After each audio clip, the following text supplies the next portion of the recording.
Hi everyone, welcome to All Fired Up Virtual. Here I am from my home and with my cat in the background, ready to do a workshop with the adults tonight. Tonight we're going to be doing wax resist, and in your kit you guys have flower pots. You'll be able to do this technique once you know how on pretty much anything. So this is a bowl from my actual own collection, and I also have a plate. I'm gonna sit here for a second and just give it a rest and wait and see if people start to show up. I know we've got a couple people that are planning on doing it live with us. Okay? So while you're waiting, if you are signed up for the workshop, you can go ahead and get your kit out. You'll have your flower pot and you'll have your paints and some paint brushes and of course your little cups of wax. Alrighty?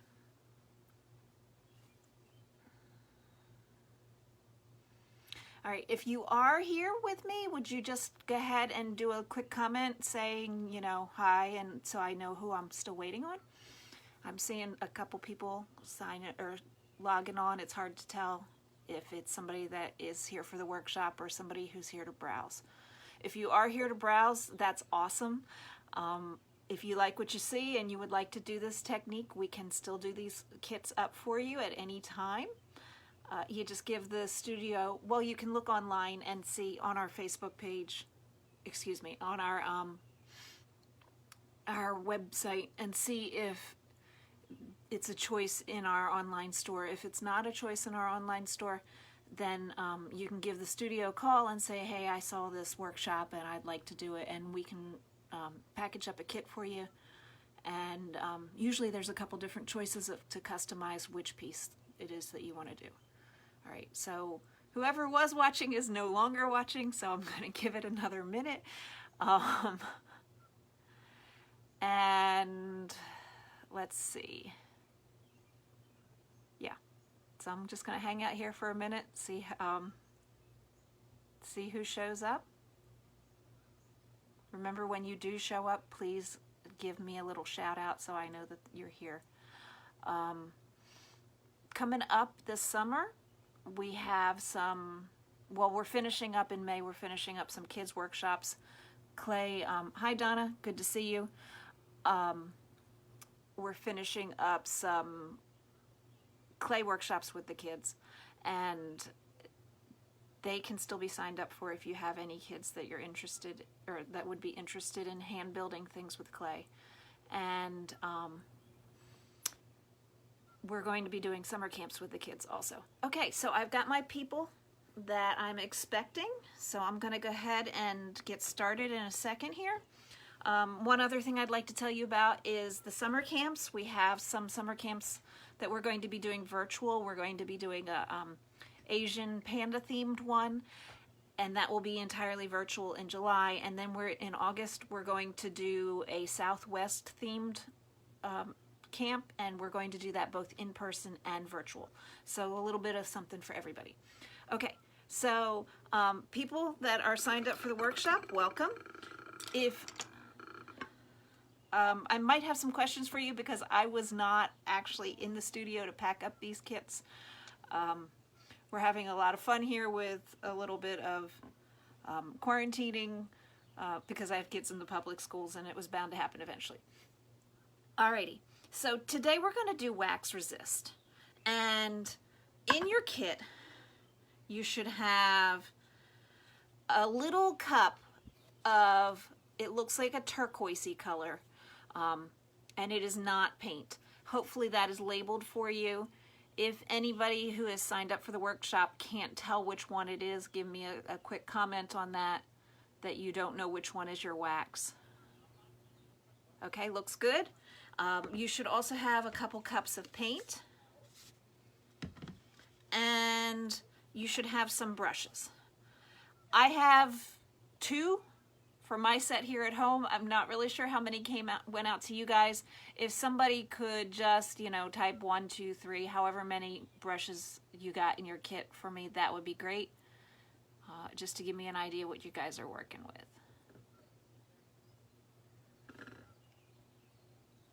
Alrighty. Not seeing anything. Donna, can you let me know how many brushes you guys have in your kit? Okay. While I'm waiting on that, the wax resist technique is really cool. If you've ever been, oh, 2 and 2, perfect, thanks Dale. Okay, so you guys have a fat one that looks like this, and you have a skinny one that does not look like this. I have, oh, okay, so maybe you have these, you have 2, about a fat one and a skinny one, and then you may have 2 other random ones that could be a flat, or you might have a round. Does that sound right to you guys? You have some kind of selection. I'm thinking, Dale, what happened was Kim probably packed up a set like this and a set like this for you guys. And yours will look different than this. I'm mainly interested in what kinds of bristle configurations you guys have. But it looks like you all are set. So back to the wax resist technique. If you've ever been in the studio before, and we've talked to you about how to use the paints on the bisque, you've probably gotten something along the lines of, please don't use anything on the pottery except for the washable markers that we have, because the washable markers burn off. We may have even said to you, if you asked to borrow a pencil, we may have offered you one of the markers and told you not to use pencil because pencil resists the paint. What is happening with the pencil is there's a lot of wax in our regular graphite pencils now as kind of a filler, or wax, or other substances, and when you put those on the pottery, the paint does not stick properly, it resists. What the wax resist technique is it's a technique where you use that property of wax on purpose to make cool designs. And it's very, very versatile. This one here I did, I actually did another bowl like this, and my kids loved it and used it and eventually broke it because they're teenagers. So I did another one. This one is super, super simple. I just did it with dashes of the wax. I'll get to that in a little bit. I just want to show you some of these real quick so that you have some ideas before we start painting with where you want to go with it. So this one is just nice broad brush strokes of wax on it. And this one here is a little bit biomorphic and not really truly symmetrical, but sort of radial design going. I've got the flower on here. You may have seen one in the studio that was super, super ornate, and it had little tiny skinny thin lines. That's something else that you can do with it. It kind of depends on who you are as an artist, and it depends on your patience level. A lot of times when I do the projects with the kids, I'll do something like this, just so that I can spend more time watching what they're doing. You guys, it's totally, totally virtual, so I can't watch you, so I might get a little bit more involved in it, but I will be watching comments as we go. So if you do have any questions at any point, go ahead and comment, and I will try to address them. I'll keep an eye out for them. All right, so the first thing that we're going to do is we're going to do the undercoat. And the really cool thing about wax resist is that you can get finer lines or detail in a lighter color. Really, the only way to do that with the paints traditionally is to, if you paint a darker color, to use our Writer tip bottles and paint it on top with the Writer tip bottles. And that's a little gloppy, and it doesn't have like a delicate artistic quality to it. The neat thing about this is if you've ever seen batik clothing, the wax resist does kind of the same thing. Batik is actually wax resist on fabric. They paint the wax on the fabric before they dye it, and then that wax keeps it from absorbing. So there are 2 ways to do the undercoat. First of all, you want to choose a lighter color or colors. This one here, I did one light blue underneath the whole thing, and that can turn out really nice. And then on top I did 2 darker blues. This one I kind of did the reverse, and this is what I'm going to demonstrate tonight. I did a very light blue, which for you guys may be reading as white, and then I did a turquoise color. Those are my, the spots are where you can see my undercolors. I'm going to tilt the screen down. Oh, I just realized I don't have water. I do have water. Okay. I'm going to have some orangey water for my paint, but that's okay. Also to drink.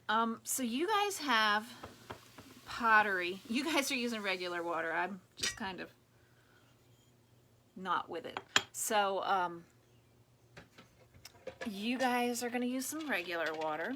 I'm going to tilt my camera down now so that you guys can see what I'm doing. You all have vases.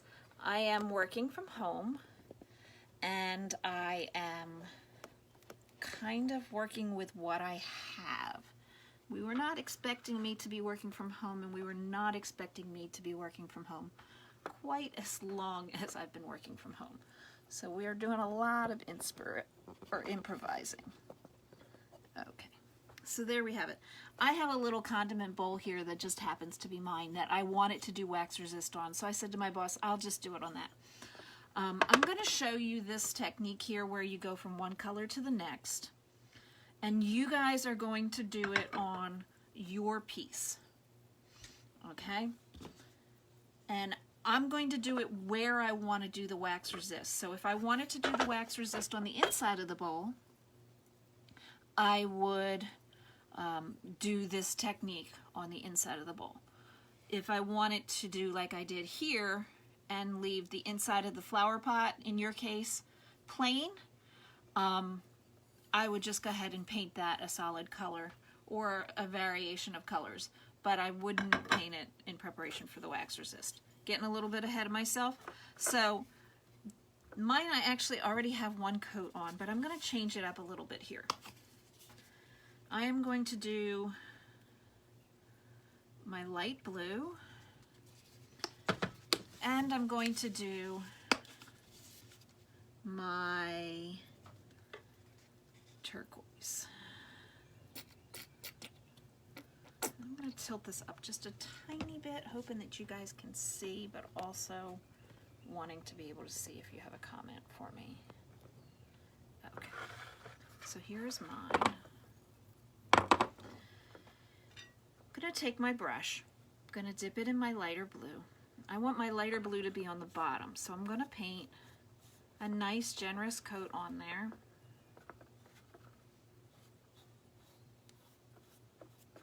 This Lazy Susan is from when my mom taught me how to do cake decorating.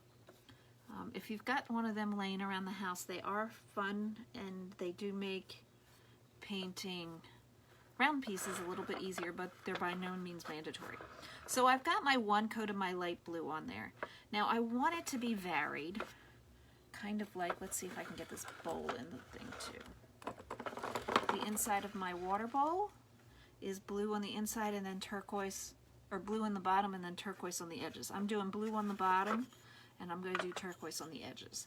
You can see I kind of have a theme going with my stuff at home. So I'm going to dip it in the blue like I said, and I'm going to paint a little bit. You guys are going to have a lot more painting to do because you're working with a significantly bigger piece. Then where I want to change colors, I'm going to dip it half in blue and half in turquoise. Let's see if that shows up for you guys. See, half in blue, half in turquoise. I'm going to put the turquoise up at the rim and the blue down where I already painted blue, and I'm going to overlap where I already was. And when I do that, the first time through it blends pretty good. But then if I go back, trying to get this, you know what, I don't want my Lazy Susan after all. So I've got that turquoise and that light blue. And I'm going to paint a stroke. And you can see it's already blending. If I want it to blend more, I just go back over it and that will blend it more. I'm going to work my way all the way around doing that. For you guys, you'll probably want to paint a couple rows of the blue up the side of your pot or whatever your one color is up the side of your pot if you're choosing to do it this way, before you transition to the double loaded brush. If you would rather do all one color, that's also an option. You guys are the artists, you get to pick. This is going to be in your house. So, and I don't know if you guys caught that or not, but I just did a lot more blue in this area than I meant to, so I'm going to go back in with a little bit of turquoise. Now I'm kind of accidentally mixing it up a little bit. That's okay too. Alright, so I'm going to lay this down now that I've shown you guys what I'm doing, and I'm going to keep working at it. As you can see, it's drying almost as fast as I'm painting it.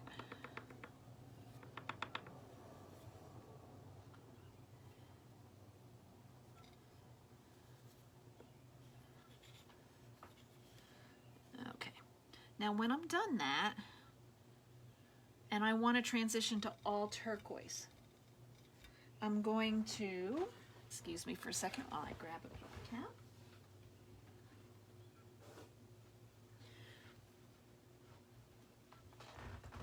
I never know what space is going to be available for me to work in with this whole work from home thing, and I keep moving things around and thinking I'm prepared, and then not having it, but having it in the last place I painted.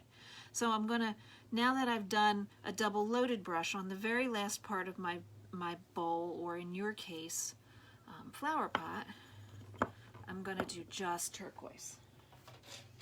And that will blend it. And here is where a Lazy Susan comes in handy, because I can just spin it.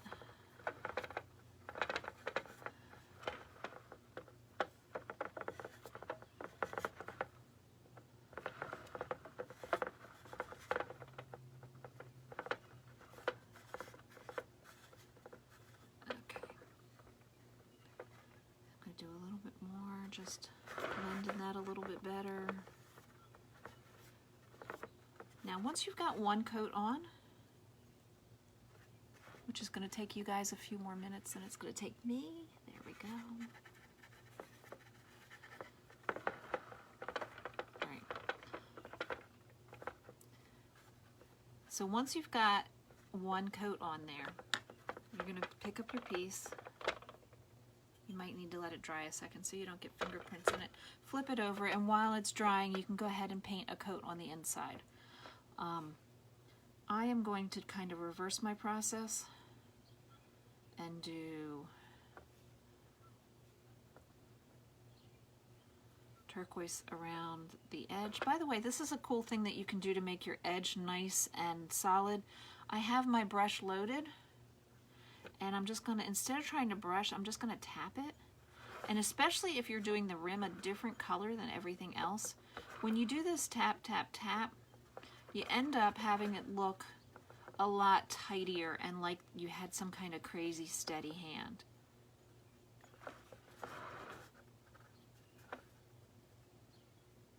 Whoops, assuming you load the brush the same. I just really seriously overloaded my brush, so I've got a little bit crawling down the inside that I'm going to spread out. Okay, now I'm going to do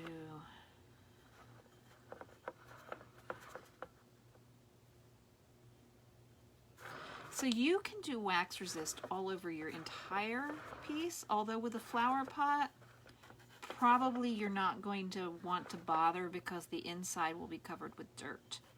So I wouldn't spend a lot of time on the inside, you know, making it crazy detailed, because it's not going to show. But you do want to paint the inside. And you want to do 3 coats on the inside, because at least 3 coats, maybe even 4, because we're not going to dip these. The wax just comes up really prettier, much prettier, and has that batik, like speckled kind of look if we don't dip it. So we try really hard not to dip the wax pieces. So you're going to want to do, I said 3, but I think you probably should do, unless you're very heavy-handed like I am, you probably want to do 4 on the inside. All right. And you know if you're heavy-handed or not, usually most people do. If it doesn't look like you used any paint, then you probably definitely are one of those people who wants to do 4. So I'm kind of reversing that little variation thing. And what I'm going to do is I'm going to do a blue circle on the bottom of my bowl. And that is the little bit littler than I want it. I don't know if littler is the right word for that. But I'm going to let it dry, and I can always bring it out a little bit for the next coat. Okay, so after we've done that, we're going to let it dry. I'm assuming you guys are still working. Going to give you guys a second or two to go ahead and finish at least painting whichever part of it you want to wax resist.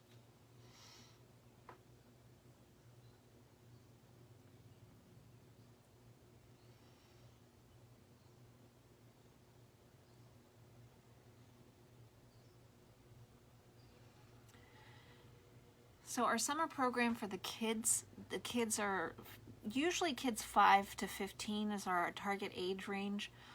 Sometimes we do have younger kids that are doing it. One of the nice things about the virtual workshops especially is that if you've got a younger kid that is interested in it, in art, and enjoys doing it, but you're not concerned, or you're a little bit concerned about their attention span, or ability to do some of the more difficult parts of it, you can participate with them because you have all the room in your household to do that. Or you can, go for as long as their attention span allows, and because we record the kids' workshops just like we record the adult ones, or similar to how we record the adult ones, you can always go back and watch it later. The one major difference between the adult and the kid workshops is you'll see these adult workshops show up online on our Facebook page. You will never see that happen with the kids workshops because we do not want minors to be visible to people. We're very conscious of that. We don't want to invade anybody's privacy or potentially, jeopardize the safety of a minor child. Okay, so mine, I always think, what am I going to talk about? And then I yammer forever. Mine has one coat that's dry, and you can see, and you can tell it's dry because it kind of looks chalky. You can see here I accidentally got a little bit of blue or turquoise on my blue. If I really care about that, I can go ahead and paint over it. If the colors are similar or the one that you're painting over it with is darker, then it's not going to show by the time you get the 3 coats on. So we're going to do another coat just like we did before.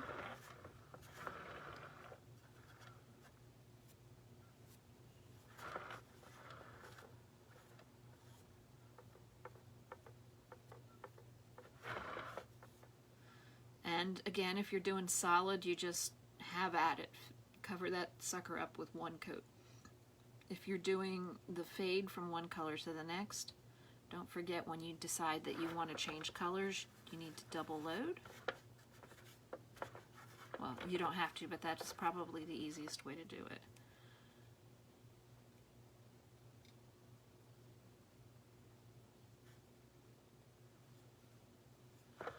Listen, and my windows are open, and it sounds like the T-ballers or the softball kids finished earlier than usual. Usually there's a lot of activity on my street this time of day. The cat likes to sit at the window and heckle them.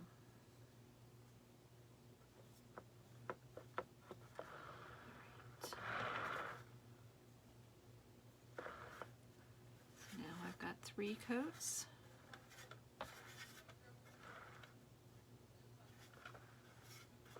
Actually, I've got 2 coats. I need to do 1 more.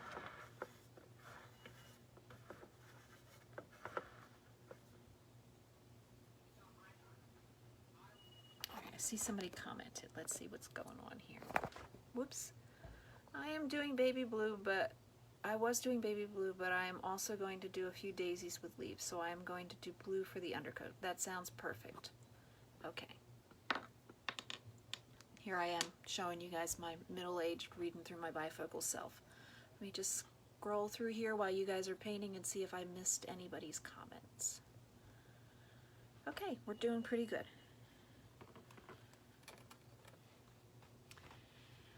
Alrighty, I'm just gonna leave it tilted up for a little bit while you guys are painting your second coat. Once you get your second coat on the outside, at this point you might need to let it dry for a second before you give it the flip. Sometimes they get a little bit juicy. The first coat dries super fast and then the second coat might take a minute.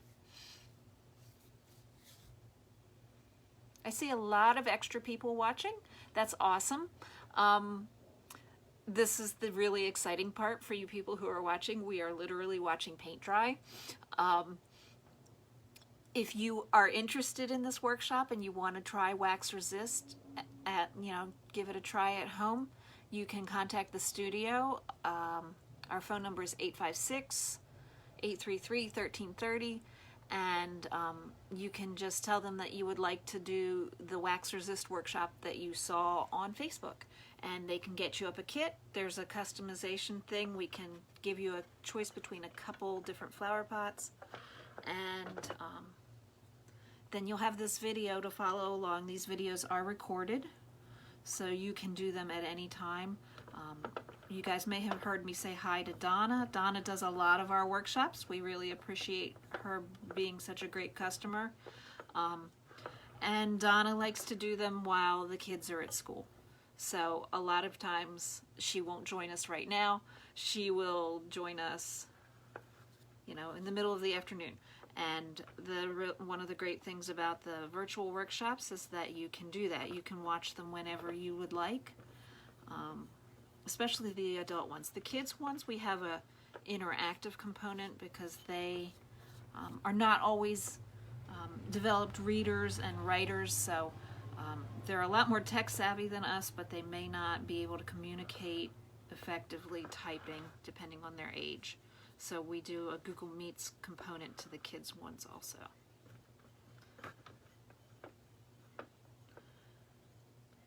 This time last year when we were trying to figure out what we were going to do to stay viable during the pandemic, I was kind of hesitant and a little bit nervous about doing the Facebook workshops and doing the virtual workshops. I have to say though, it's turned out to be a huge blessing in a lot of ways. A lot of times, especially this time of year, we have just a little bit of time that we want to spend and do something that we really want to do, but we may not have the time to devote to driving out to the studio and spending an entire evening and then coming back, especially when you have to work the next day. Just so you know, this is like just chatter that I'm doing while you guys are doing your second coat, both on the inside and the outside. Remember, we're not dipping these, so we want to make sure everything is covered. Anyway, it's turned out to be really wonderful. A lot of different people that might not have the opportunity to come into the studio have come into our All Fired Up family, and lots of art is happening because of it, and it's just been a lot of flexibility. One of the really cool areas that I was kind of conscious of but wasn't really expecting, I used to be an art teacher in the public schools, so I have a bit of experience dealing with all different kinds of learners. But the high energy and, for lack of a better way to put it, just sheer noise of doing a workshop in our studio in the party room with a mixed age group of kids that are excited to be able to do something like pottery and all the other stuff that we do in those workshops, was not really conducive to some kids who have different learning styles and maybe special needs in a way, or are otherwise abled, and needed a little bit more quiet setting. This has turned out to be the greatest thing for them. A lot of times adults, we have a little bit of that going on too, and just being able to do things at our own pace and do things quietly and peacefully kind of brings a nice, more relaxing level to it that might not be available in the studio. Plus, you can paint in your pajamas. I'm not saying you can't paint in your pajamas in the studio, but you know, a lot more of us are painting in our pajamas. Like right now, I look great on top. I am wearing my pajamas. All right, so I'm doing my third coat all over. And I'm hoping you guys are about the same place or coming up on your third coat. Especially if you're doing that giant flower pot, you may not be.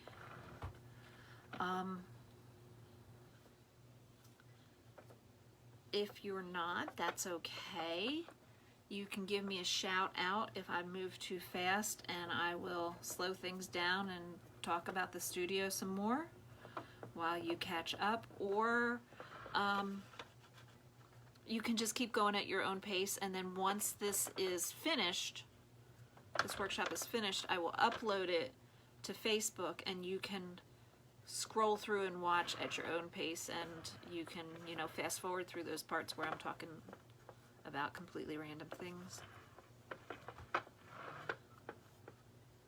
and get to the part that you think you missed. Another great thing about it being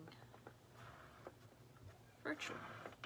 Although in person it is nice because I get to kind of monitor and adjust what I'm doing in real time because I can see what you guys are doing. But that's okay, there's good and bad to both sides of it. Okay, so I've got my outside completely painted with 3 nice coats, and I am going to let that dry a little bit before I flip it over and paint my inside. One of the ways that you can keep caught up if you're doing one of the bigger pieces is not worry about painting the inside right now. You can always go back at your leisure and paint 3 coats on the inside whenever you want. Another thing that you can do is if you've got one of the smaller flower pots, you probably are sitting here twiddling your thumbs listening to me.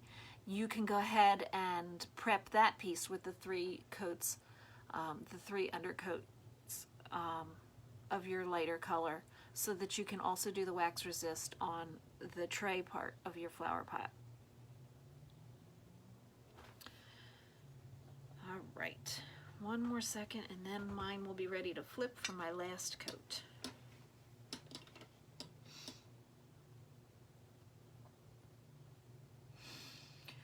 I'm actually running out of things to tell you. That almost never happens. If my boss is watching, she's probably laughing because I can just go on and on and on. I guess I could tell you about some workshops that we've already done. We've already done one called Feather Resist, and that's a super, super easy one. And in that case, instead of using the wax to resist the paint, we use actual real feathers, and it's really, really beautiful because when you peel those feathers off, you get that imprint of the feather. If you've ever seen the cyan prints, where the sun prints, where you take that special blue paper and you lay something down on it and then lay it out in the sun, and then when you take it out of the sun and you rinse it to set it, you have the outline of the feather or the sticks or the flowers or whatever. That's the way that works. That actually gives me a really cool idea. You can experiment once you learn one of these techniques, like we've done the Feather Resist. There's no reason you couldn't do the same thing with real flowers or even silk flowers, which might be a really cool workshop for me to do over the summer at some point. But you can use all different kinds of things to resist. So there's the Feather Resist workshop that you can still get the components for, you can get the kit for. We did one that was super popular that was dot painting in a mandala shape, and we've done a sgraffito one. We actually did it in the wintertime. We did snowmen, but this bowl here is the sgraffito technique. And with the sgraffito, you paint your 3 coats, and then while it's wet, you scratch out back down to the pottery or down to the color underneath if you've done a lighter color underneath. And this also is a very relaxing and beautiful technique. All right, so my outside is done. I'm going to give that a quick flip, and I'm going to do one more coat on my inside just because I have time while I'm waiting on you guys, and I also have a tendency to get halfway through samples and I can't remember what I did. So then I end up not having the prettiest piece because it really needed another coat. So while I'm waiting on you guys, I'm going to go ahead and do that other coat.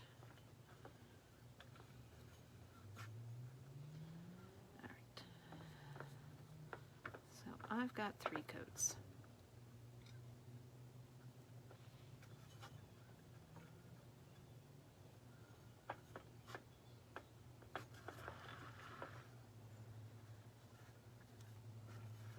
It's a little late now, but I could have mentioned while I was just rambling on, your paints, we give them to you in little cups with lids on them.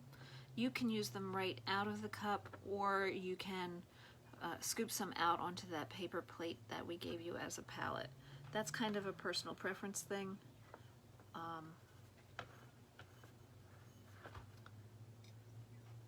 And if you have any extra, you can save those, and you can actually order pieces from us on our web store, which is on our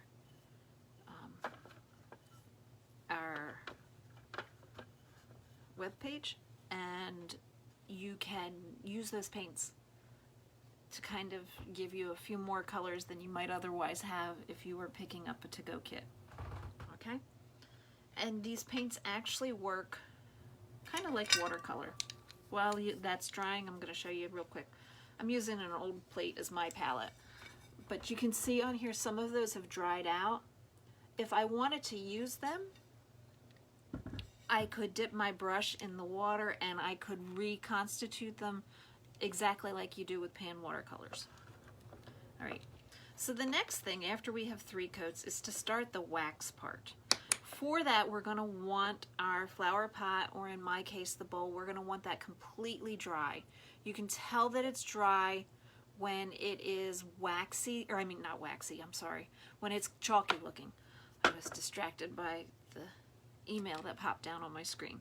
When it's chalky looking, you can tell then at that point it's dry. We do want it to be dry before we start on the wax. We also want our brushes to not have any paint in them. So if you think you might want to use that brush again once while you're waiting for yours to dry, go ahead and rinse it out. I'm not sure if I'm going to want to or not, but I'm going to go ahead and rinse it.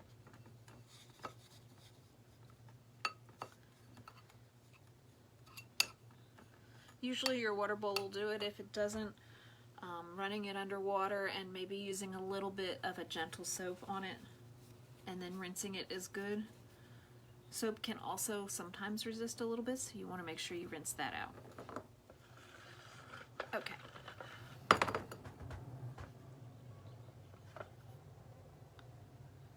So I'm going to let mine dry. I'm going to give you guys a minute.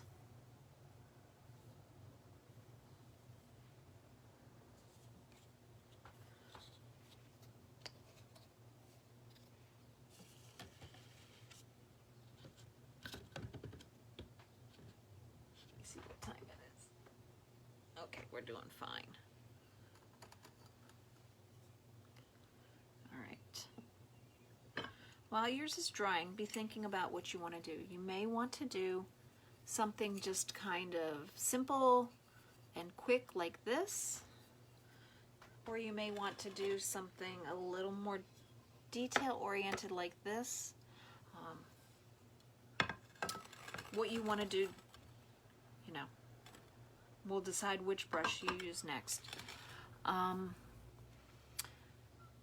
So another question for you guys is, sometimes in the kits we put a washable marker. Mine are fat because I'm working at home. Yours would be skinny if you had one. They're optional, you don't actually need them, but I'm going to show you how to use them just in case you would like to. If they are not in the kit, because like I said, I don't really know what ended up in that kit. Any marker that is water-based will work just fine. You don't want to use something like a Sharpie or a permanent marker.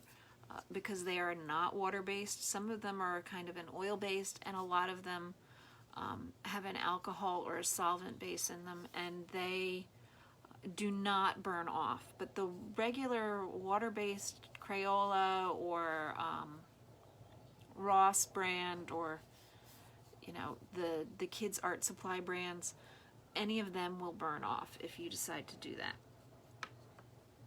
All right, so mine is drying. It's almost dry. I saw that Donna has an idea what she's going to do. She's going to do daisies, and I think that she is going to do kind of a free-form thing. So I'm still debating. I think I'm going to do something different on the inside than the outside, and this is going to be just kind of a wild bowl. Yeah, that's what I'm going to do. So I'm going to do a technique similar to this on the outside, and then I'm going to do something similar to the flower on the inside. You guys have your wax resist in a little cup that looks like the paint cup. You want to find that. Mine's been sitting for weeks, so I'm going to go ahead and shake mine up. Yours should be fine. It should be turquoise, and it should be a little bit waxy looking. What this is I'm not really sure what they do to this wax to keep it liquidy. I'm putting mine in a bowl because I don't have one of those cute little cups like you guys do. I'm going to tilt the camera back down.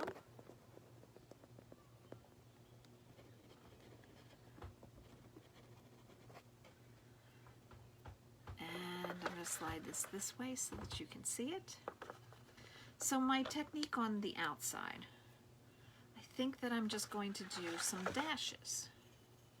And I'm going to hold this up so that you guys can see what I'm doing, but I would caution you not to hold it if you don't have to. And I'm going to start on the inside. You guys, again, probably are not painting the inside of yours, but I want to be able to show you a couple different techniques. So the reason that I was talking about this marker was because if I want to do something that's kind of radial designed, it's very helpful to put a little marker dot in the middle. That way I can kind of keep track of my design. All right.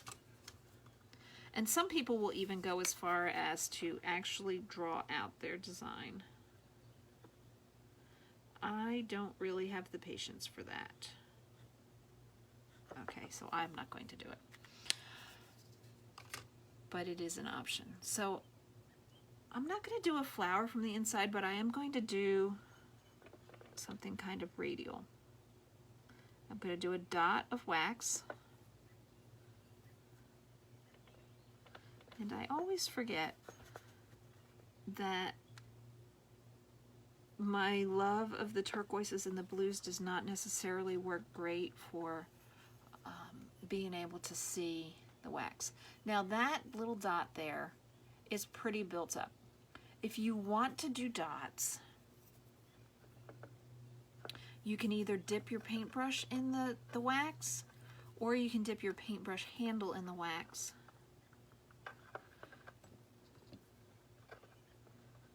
And that's one thing you can do.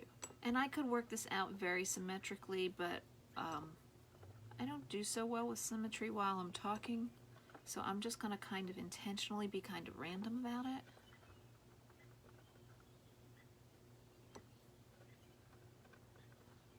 And if you wanted to do something figurative, like if you wanted to do the flowers like Donna was talking about, we're going to pretend that that's not going to work. You're not going to be able to see that. We're going to pretend that this is not actually painted and fired. If I wanted to do this flower design, I would start in the middle, do my shapes in the middle.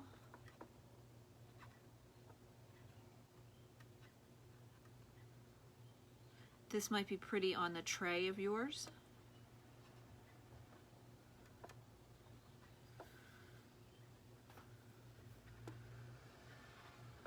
And work my way out. just kind of changing up my design. Okay. Some people freehand it like me. Some people actually measure. That's not who I am. And so they'll do a dot, and then they'll draw a circle, and then they'll draw another circle, either using cups or bowls, or even a compass, although a compass is tough for this one because you don't want to dig through that paint. So this technique would work really cool on the tray, where you start with in the middle and you work your way out all the way. So, and just changing it up. So that's one idea. Or if you are like Donna and you wanted to do the daisies,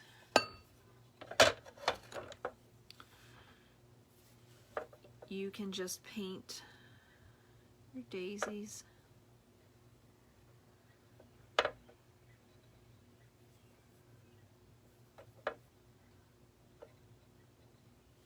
With a stem and a leaf, whatever you'd like to do.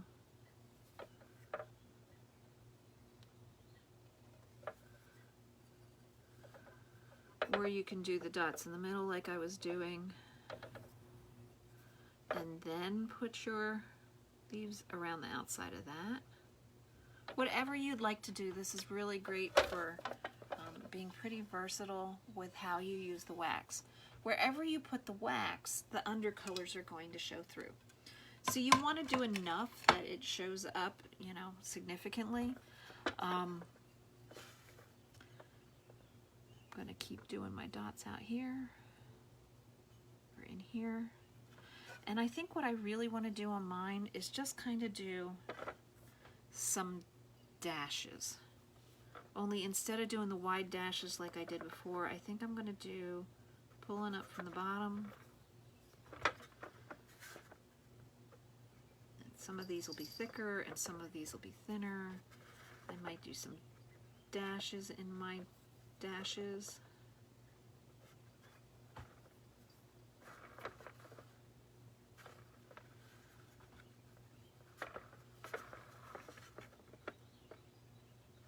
You might want to put a little bit of squiggle in there. Or I might accidentally put a little bit of squiggle in there and then make it look like I did it on purpose. Any of these things are possible. So you're going to work your way around your whole piece. If you can put it on a piece of paper or a Lazy Susan, or even just leave one spot of it where it's not painted so that you can turn it, doing it on a dish also works. Just a regular dish from your cabinet, or if you haven't used the plate that's in your kit, so that you don't have to touch that wax. Because what happens is people touch the wax and then they get a fingerprint in it, and that you can't erase that fingerprint. It's hard to get rid of it. So I'm painting this on. You can see as it dries, it kind of gets shiny and less milky. We're going to keep working our way around. You're going to do as much or as little wax as you want. Alright, I'm going to probably keep talking because that's who I am.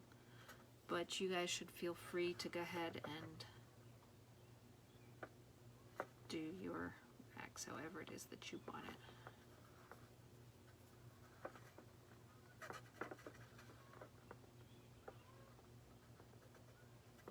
Sometimes I have very planned out designs, and sometimes, like today, I don't really know what I'm going to do until I do it.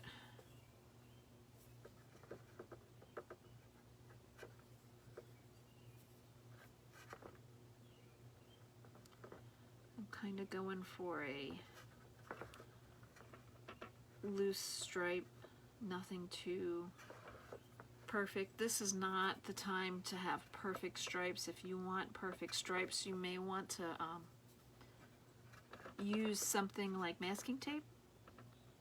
Masking tape is great. You can lay that on you can stick that on a piece to get straight edges.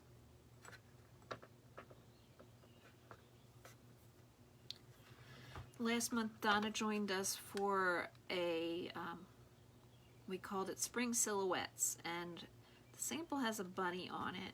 Donna actually did the, did her initial, and we used some vinyl, sticky vinyl sheeting that we have, kind of the same way that you use the tape to block out areas. That's another kit that you can, if you like the bunny sample that you should be able to see somewhere on Facebook, then you can just ask us for that kit and we get that set up for you.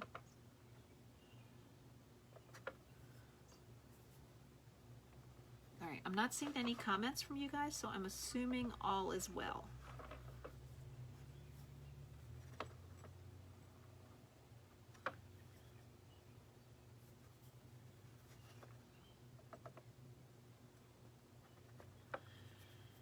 If you're concerned about something not working the way that you thought it would, or if you get totally lost with this, you go back and watch the video and you still don't have any idea what's going on,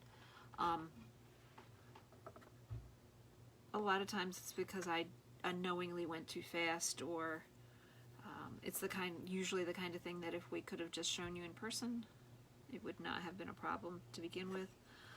But if for any reason that you're not really sure or you have any questions, you're more than welcome to call the studio.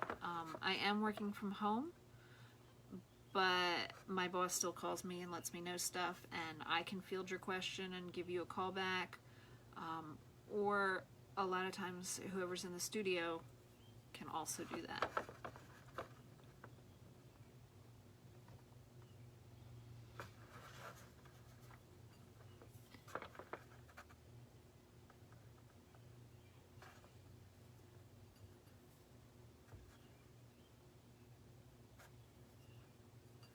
So you want this to be thick enough, and you guys have been probably doing just fine, but just in case, every once in a while I have somebody who did not do it particularly thick, and or thick enough, they were too skimpy with the wax and it doesn't work quite as well. You want this to be thick enough that you can see like a waxy sheen when it's dry. Like right here is just about dry and it's waxy. I'm going to pick up my Susan so that you can see that. You can see where it's kind of shiny and darker, that those areas are drying or dry, and they are thick enough. If you can't see a clearly defined line, you may want to do another coat of wax right on top of the coat you did. You don't want it unless you want a drippy effect, like I've got a little bit of a drippy effect going on here. That's fine. It messes up your design if that's not what you're going for, so be mindful of that. It also takes like a year and a day to dry, so maybe not really honestly that long, but it feels like it.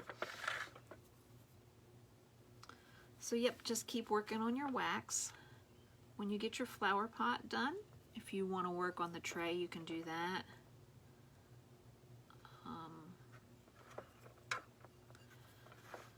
I kind of want to do the inside of mine, but I am not going to do the inside of mine tonight with you guys because I do not want to put my finger in the wax, like I said.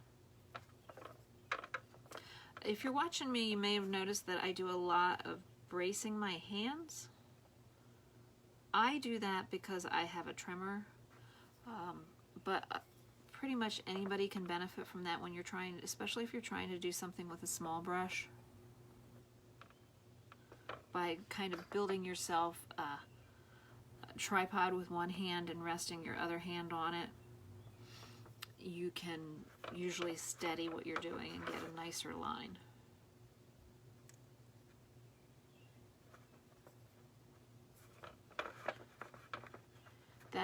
It seems to be more of an issue with smaller pieces. With larger pieces, the artist in me works out of my shoulder because then I get nice broad sweeping lines. When I say works out of my shoulder, when you're moving your paintbrush, if If you're doing detail work, you're probably moving your fingers. You may be moving your wrist. But when you're doing something larger, you might be swinging your elbow. Or for something really large, you actually kind of swing from the shoulder. And that swing from the shoulder, especially on canvas painting, is what gives you those beautiful arcing lines and that natural look. And not the sketchy, fussy look that you might get if you tried to paint something large with these tiny little brush strokes that I'm doing today. Let's see. So I'm almost finished painting my lines around mine.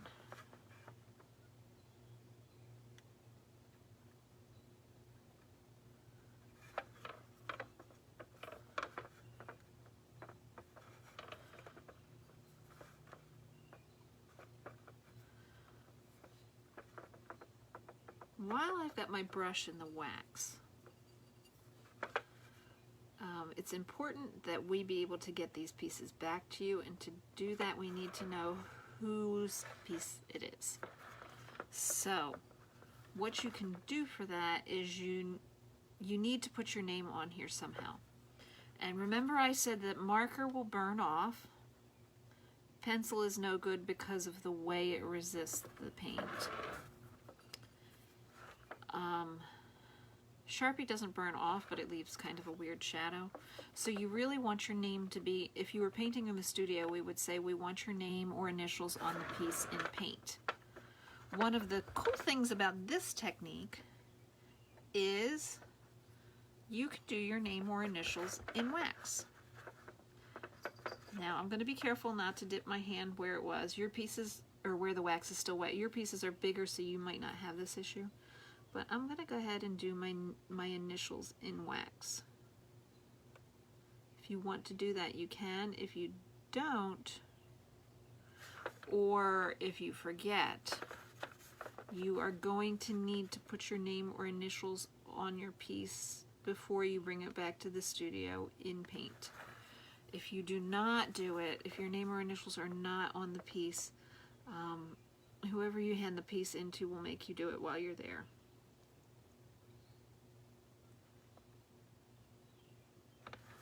So I've got my initials, and I think I'm going to do the year. Because hopefully soon we'll be looking back on this year and think, oh, that's when things got good.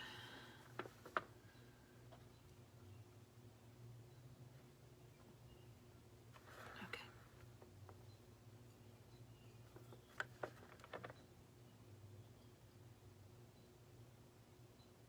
So there we have it. Now you can sit patiently and wait for that to dry if you're a patient person. If you're not a patient person, you can, we don't do this with paint because it causes the paint to dry irregularly, but you can hit it with the hairdryer as long as the hairdryer has a cool setting. I'm going to tilt this up and see what we're talking about here.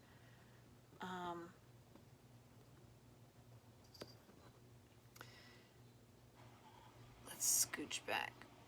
Okay. So Donna's asking, how do I get my daisy yellow with green leaves? Do I paint the paste? You could have done yellow underneath and green splotches underneath too, and then done the wax resist over them. Or another thing you can do is, right now we've got our undercoat color, and then we've got the wax. When you go back and you paint your daisies, let me find a piece of paper here so I can show you more clearly what we're talking about. So if this is my vase, I'm going to tilt, actually I'm going to leave that the way it is. I'm going to find something to write with. Here we go.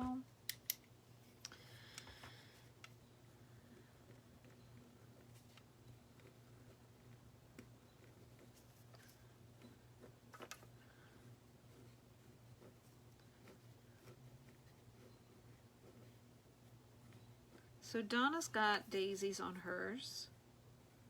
I always like to see her pieces when they come in. That's one of the cool things for me for the workshops, is it's kind of a surprise. I don't know what you guys are doing until I see them when they sometimes when they come out of the kiln, depending on when you bring them in and if I'm working or not in the studio. So Donna's got some daisies, and then she's got some leaves. And I'm presuming that, Donna, you painted the daisy shapes with the wax. If that's not correct, give me another comment. So where my black pen lines are would be where Donna would have put the wax. Now when my wax is dry, I'm going to take a large brush and I'm just going to cover the whole thing. Okay, Donna says yes, that's how she did it. I'm just going to take a large brush and paint the whole thing. Like for this one right here, I did the cool colors underneath. I did the blobs of wax. That's where you see the light blue and the turquoise with the little specks on top. I did those blobs of wax. I let them dry. And then I painted the whole thing navy blue. Instead of painting the whole thing a solid color, Donna, if you want specific parts to be specific colors, what you're going to do is you're going to, okay, what did I do with my pen? There it is. You're going to fill in those areas with whatever color you want. Like if you want the daisy in here to be yellow, you're going to fill that in. If you want it just yellow in here, you're going to fill it in. If you want it yellow here and white here, you're going to need to fill that in white. And then you're going to do green, of course, on the inside of the leaf. Now, out here in this excess area, you're going to need to do that some color. It doesn't really matter. It's totally up to you for your taste. But you're going to need to work up to the edge of the wax with, say, blue, okay? So then you would have the yellow on the inside of the daisy and the green on the leaf, and then you'd have the blue on the outside. And when you're doing that and you're brushing right up against the wax, once it's dry, we haven't gotten that far, you're going to see the wax resisting the paint. And it'll give you kind of a cool outlined look. It'll look a lot like this. Only instead of my petal being the same color on the inside as the background is, you would have a color in here and another color out here. The important thing is to go all the way up to the wax, because the whole point of doing the wax is that you get that outlined, kind of a liquidy outline look with the little speckles. And I'll show you guys in a minute how to get the little speckles. So we're waiting for our wax to dry. Donna, did that clear up for you how you're going to paint it when we get that far? If you do not want to wait, what you can do is, like I said, you can take the hairdryer on low and cool and just kind of gently do it. Mine is actually dry in the time that I've been talking, except for the spots where I had... Okay, Donna says yes, thank you. Except for the spots where it's super thick, mine is dry. I can tell because it is darker and it's shiny. Where it's still milky, it's not dry yet. And I'm going to go ahead and give it that time. While you're waiting for it to dry, go ahead and you might want to work on your paint tray. You might want to grab a snack or a glass of wine. Another point where instead of watching paint dry, now we're watching wax dry. It does take a little bit of a minute, a little bit longer than if we were doing paint, but it should be dry in the next few minutes. And like I said, this is recorded, so if at any time you fall behind or you need to go on to something else, that's totally okay. You can always follow along for the last steps. I'm going to get as far as the last step so that you guys have it all to know what to do. I do expect with some of the people, especially who have the bigger ones, that nice big flower pot that we have, if anybody chose that one, it's going to take you a lot longer than it's taking, especially me with my little condiment bowl. That's okay, take your time. Just store in your head what the next step is, or come back and watch the video. When we would do this workshop in the studio, some people would choose small pieces like this and some people would choose that giant flower pot. And the flower pot people inevitably ended up taking home some wax and taking home their flower pot and sitting in front of the TV for, you know, maybe even a week, depending on how involved their design was. But they turned out gorgeous, and it is worth the time. And the bonus is you get to have like lots of me time and workshop time without having to buy multiple workshops. So if you see me like I keep looking down, what I'm doing is I'm gently tapping my finger where I think it's dry. If it's milky, I'm not going to do that because it's clearly not dry there. But I'm tapping my finger just gently up and down where I think it's dry, just to make sure none is coming away. I don't want to be too obsessive about that. It's kind of like when you poke a cake to see if it's done, but you're really impatient, so you've got all these little holes in it. You don't want to do that. But if you think it's dry and you're not sure and you want to check, you can kind of give it a tap with your finger. So I'm letting this dry, and I'm kind of switching gears again.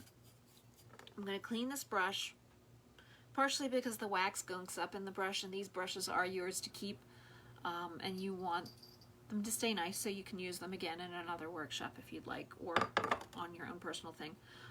This brush that I used for the wax, or any of the brushes if I use multiple ones for the wax, I'm going to want to wash them in warm water with a little bit, like kind of stir them on a bar soap and work that in gently with my fingers and then rinse it off to get that wax out of there so that it doesn't end up globbing down. And this part of the bristle here is called a ferrule. This is the metal part is called the ferrule, and where the bristles meet the ferrule, things get stuck, especially things like the wax, and you want to get them out because it will preserve the life of your brush. It'll keep your brush going. Now, if you're going to change colors when you're doing the painting part, while your wax is drying, you want to take your bowl and go rinse it out really good and get fresh water. Because if you look at my bowl, you can see, this is probably the same for yours. My cat is about to demand that I let her out. She's getting bored with me. You can see like little pieces of wax floating around in there. If I dip my brush in here to rinse my brush out and then paint on my piece, I'm getting those little dips of wax in there, and it can make the paint not stick properly. So I want to make sure that I change my paint out if I am going to, or my water out if I'm going to use more than one color paint.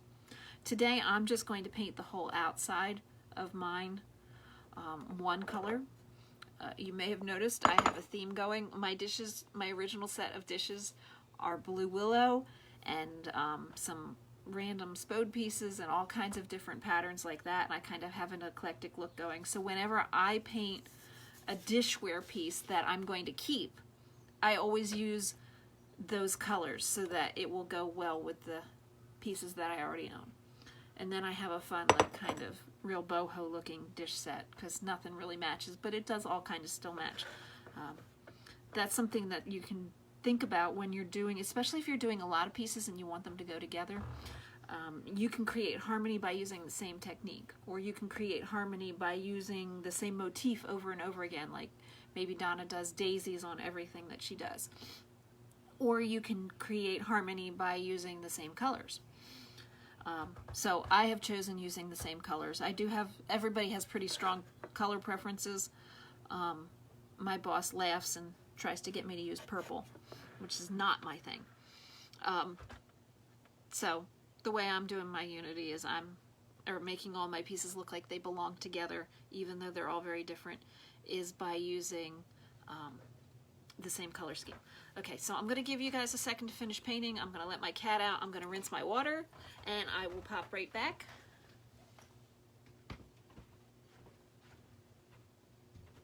There you go, princess.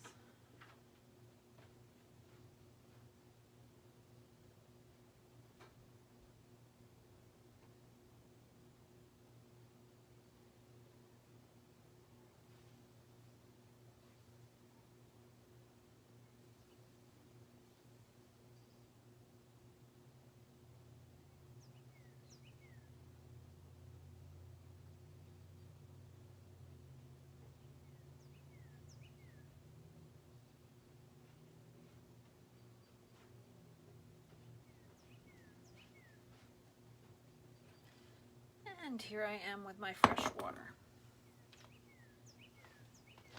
The reason that I want fresh water is because now that this is dry, or pretty much dry, I see a couple spots where it's a little wet that I'm going to just avoid so that I can show you guys the last step. This last bit that I'm doing, just checking those, seeing if they're dry.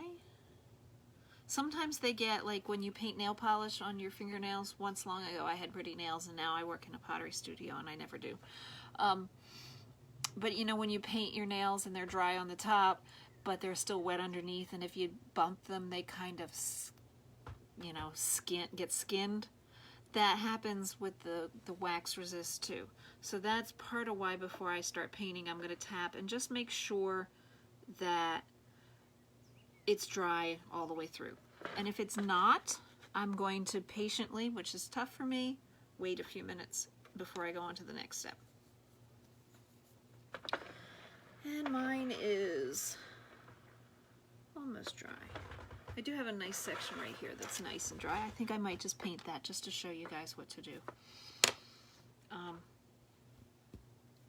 One of the advantages of having the bigger pieces is that by the time you're done the top, the bottom, you know, or done one side, then the other side or the bottom, and you're painting that, then the part that you did first is dry. So you'll have, yeah, by the time you're done painting, yours will probably be dry.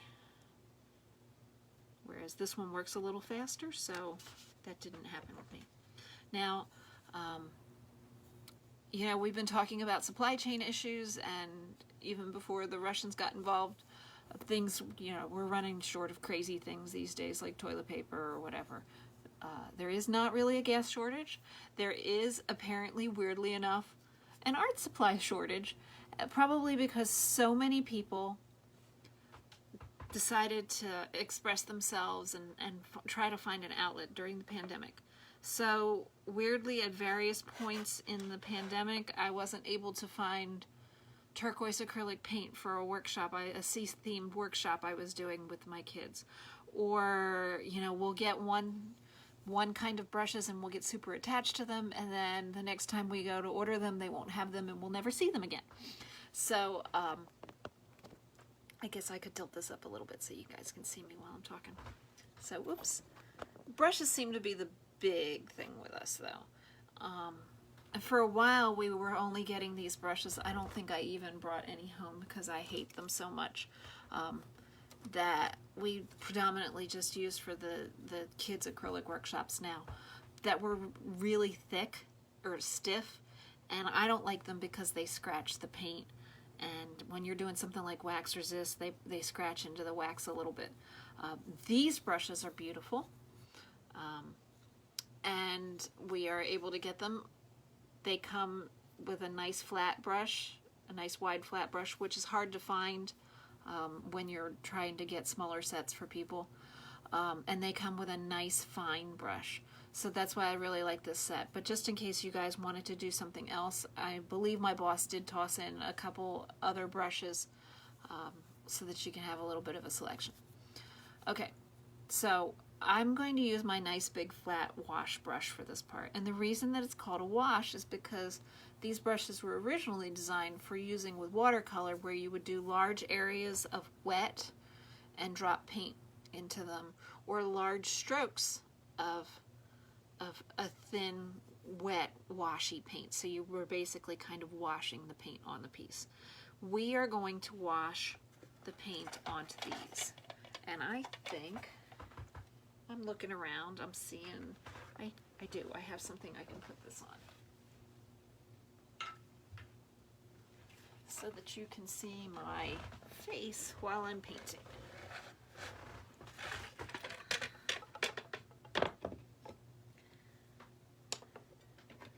I'm about a dozen or more than a dozen, probably about 30 workshops in, and now I am getting to the point where I know what I want to do to make things work for you guys. I think I'm going to use my little stool all the time so that you can see my face. That's much more pleasant than the front of my shirt and my middle-aged self. So that's my new thing for today. So now this is dry, especially since I was chattering and talking to you about other things. And I'm going to wash this paint on. You did 3 nice solid coats underneath. Now this coat you want to actually be thinner on purpose, and it'll help the wax resist. If it's thick, the wax will resist, but it's a little bit harder sometimes to get it to. So what we're going to do is we're going to dip our brush in our water. Let's put my water up here too. There we go. I'm going to dip my brush in my water, and I'm going to dip it in my paint. So I've got my brush, I've got the paint on there. I'm going to start painting. It's probably easiest for the flower pots if you do it with yours turned upside down like I have mine turned upside down, and start from the bottom and pull the paint down. If that doesn't work for you, you do not have to do it that way, but that's what tends to work for me. So I've got the brush, the paint on the brush, and I've got the brush already wet. I'm going to dip it in the water again to get it super wet, and I'm just going to gently brush the the navy blue, which for you guys looks purple, over it. And you can see how, since it's nice and wet, it's pilling up. I'm going to tilt that down a little bit. There we go. And it kind of looks like you guys are at sea, which is fitting. So we're using a wash technique. But you can see when you paint it on there, the wax, since it's dry and it resists paint, the reason it resists the paint is because it resists water-based things, and the paint is water-based, and we're adding a little bit more water to it by dipping the brush in the water and the paint. So we're going to do the whole thing that way. I dipped it in the paint, dipped it in the water, and I'm going to go ahead and paint it. If at any point you have a spot that does not resist, don't worry about it. Maybe brush just a little bit more water on there. Don't scrub the water on though, because you can kind of rinse the paint off a little bit by doing that. You can actually wash it off. Let me show you mine. Right here on the rim. You see this white spot here on the rim? I touched that up with clear glaze, and that's what I would do for you guys if it happens to you. But I kind of scrubbed this area accidentally, and the navy blue didn't stick because of that. I actually brushed the navy blue right off, and what I did see underneath was a little bit of the very light blue. And if you're here in person, you can actually see a little bit of the white of the pottery. It still looks nice. It's just not quite what I was going for, and I did have to kind of tap a little bit of clear glaze on there so that it would seal. So I'm going to do this for the whole thing. I've got my paint on there. It's better to use a little bit more water. Although I have this brush nice and wet, so I'm not really having to add too much water. And I'm going to keep doing that. You can see, let me turn this. Whoa, that's graceful. Okay, that's not really what you want to do. So I'm going to paint this whole thing.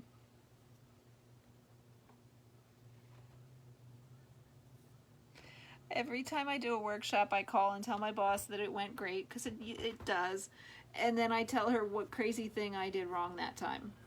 This time it's going to be, I dumped my water bowl in my lap. Because I don't know if you guys can see it at home, but that's actually what I did. Alright, if you see it pulling back and away, you know, literally resisting, then that is exactly what you want to happen. You're going to cover the whole thing with the paint. Dip the paint in the brush in the paint, dip the brush in the water. You're going to cover the whole thing that way. And for some people, that will be enough.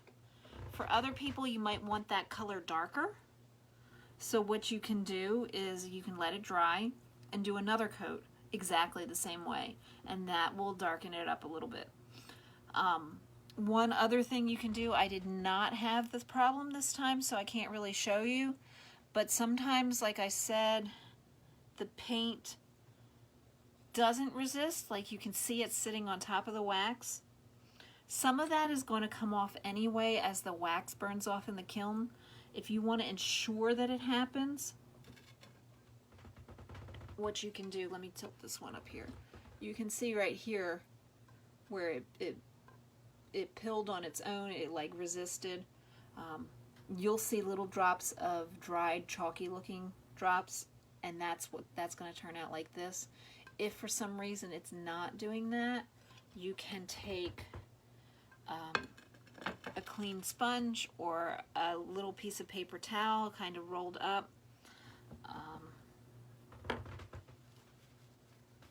This paper that I have, this tissue that I have, is not really the best for doing this, but just to show you, you can dip it in the water and tap it.